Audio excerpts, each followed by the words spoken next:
even after everything that I've experienced with Anna and spending all that time with her, there's that scientific controlled, sort of rational part of my brain still has doubts. So I wonder what it will take to totally convince me.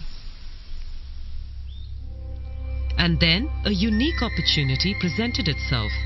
In the course of my work, I had come across the story of Jörg Olsen, an ex-policeman turned conservationist. Jörg and his wife Karen set up the Jukani Predator Park. Here, many big cats rescued from bad zoos and canned hunting farms are offered a home and get lifetime care.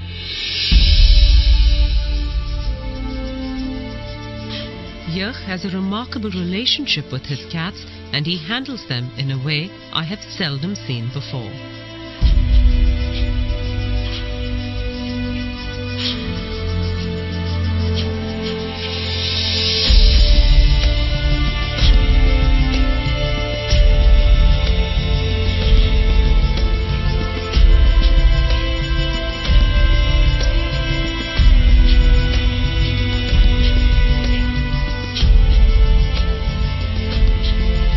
There was one big cat here that he did not know what to do with.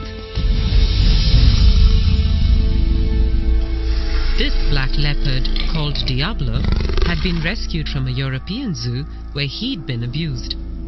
That experience had made him suspicious and vicious. All he did was sit in his night shelter and snarl at anyone who came close to him.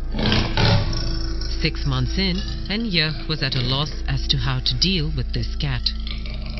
That whole atmosphere there was a vibe of aggression and of I hate you and I will kill you. And the one encounter I had with him, he sent me to hospital 1 bite, 1 week.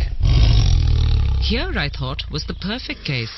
If Anna could get this animal to change his behavior and become well adjusted, then I would have no choice but to acknowledge that she was in dialogue with animals. It took me some time, however, to convince Jörg to bring in Anna. He's a dangerous cat. He's very, very dangerous.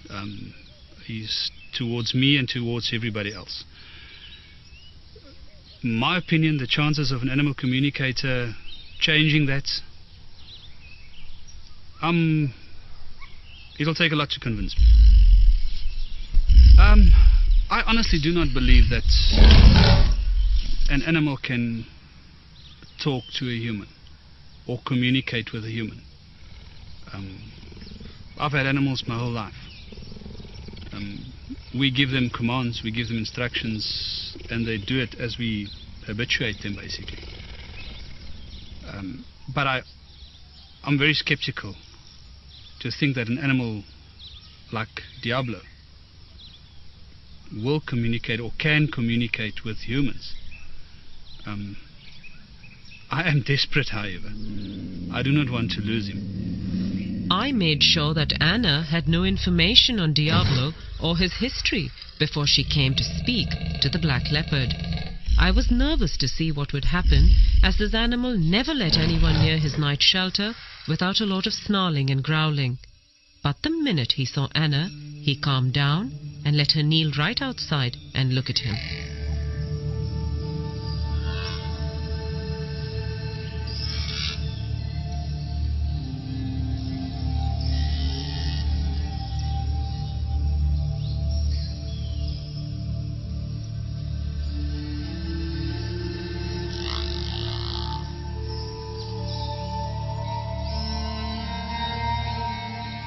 This beautiful black leopard that you've asked us to communicate with is very overawed by his new surroundings, having come from a very cramped and stressful place for him. But this place has been provided for him, but he's been quite conditioned by a very unfortunate past. He doesn't want much to do with humans as a result.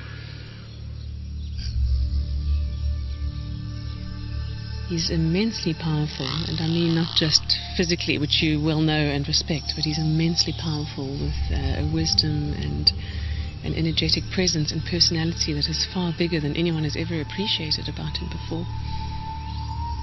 And he commands a certain amount of respect for that. Again, not in a needy way, but really just by virtue of who he is as a being. There's a very particular thing about his name, Diablo. He wants that name changed because he doesn't like the associations with it, the blackness, the darkness, the diabolical. And when asking him about his past before coming here, he shows concern for 2 young cubs that were next to him. He's asking what happened to them with a great sense of care and concern. We actually forgot about that. When we went to fetch him, there was so much excitement about bringing him back here.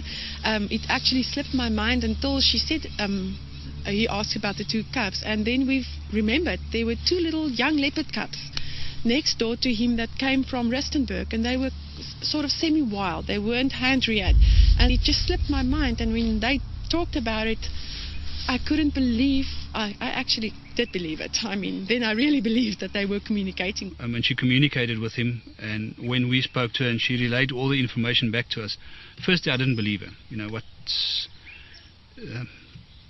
It's things that anybody can think out, and you can think, And then she said something about the cubs that were with him. And that changed this whole thing, because now all of a sudden, that's something that she didn't know about. And I've also reassured him that you have no demands of him here, that you're quite happy to not make any physical demands of him or any expectations for display or interaction, that you're really willing to let him be how he wants to be. And that's given him an enormous sense of relief. Yeah. And having told him that has for the first time made him actually genuinely interested and now exploring a bit further. Now that he feels that he's not being asked to come out more, he's genuinely interested in being relaxed enough to have a natural curiosity come out and to actually expand his horizons a bit. And Jurg was just stunned when the black leopard walked out of his night shelter into the larger enclosure later in the afternoon. In the 6 months that the cat had been here, Jurg had never seen him out of the night shelter. He then decided to rename the leopard Spirit.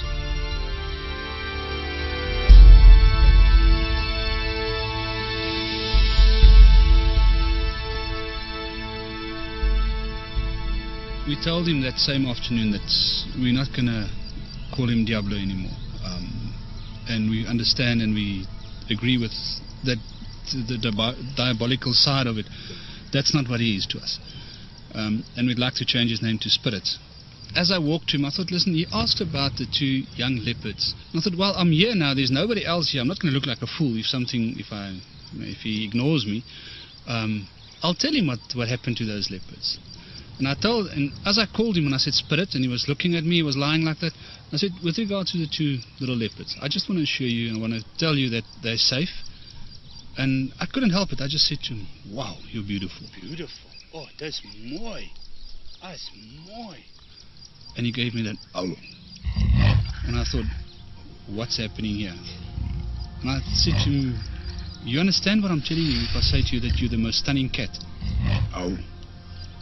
And I spoke to him and he answered me about 19 times. And he just sat there and he was totally relaxed. It's the first time since we had him that I felt at ease with him. I felt that he was relaxed and he understood me. It was, to say that I don't know what it feels like for him. For me, it was the most amazing moment. Later that afternoon, Anna came back to check up on Spirit and to see how he was doing. I'm asking him now about how he experienced the communication from Jurg through the fence. And he said it's the first time that someone has directly expressed to him verbally appreciation for who he really is, not how they see him to be. And that really surprised him. He shows me an image of literally stopping in his tracks by surprise at that sense of just this wall of appreciation coming towards him. He is so relieved that nothing's being demanded of him here. He's just so relieved. It's like this weight is lifted from his shoulders. And when he was grunting back, he said he was saying thank you for the thank yous. So each thank you he was getting, he was saying thank you back.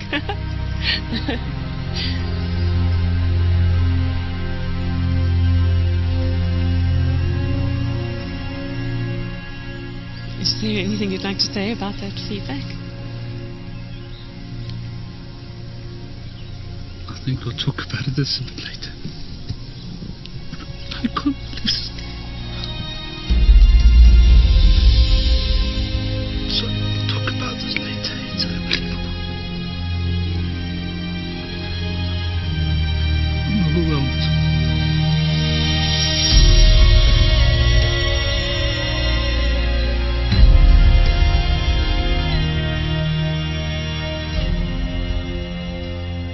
It's two different animals.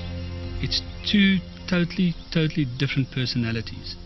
We had a snarling cat, angry at everything, upset about being here, hating humans, hating us for having him here,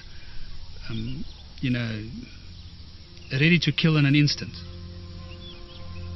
To this relaxed black leopard that's lying on top of his log in his shelter is this attitude of you recognize me for who I am now. And it's amazing to talk to him and get the talking and get him to talk back to us. Jurg and Karen attended Anna's workshop on animal communication and now use it regularly with all their animals. It changed my whole life. And spirit and animal communication has taught me, when I work with my other lions, the reactions you get, the communication you get back, the feelings you get. Sometimes you get lions, or Queenie for instance, that's unhappy with something that happened. And I'm not sitting out there wondering what's wrong with her. She tells me, and I can correct it, and I can make her happy, because she is I have to look after her. I've got to make her happy.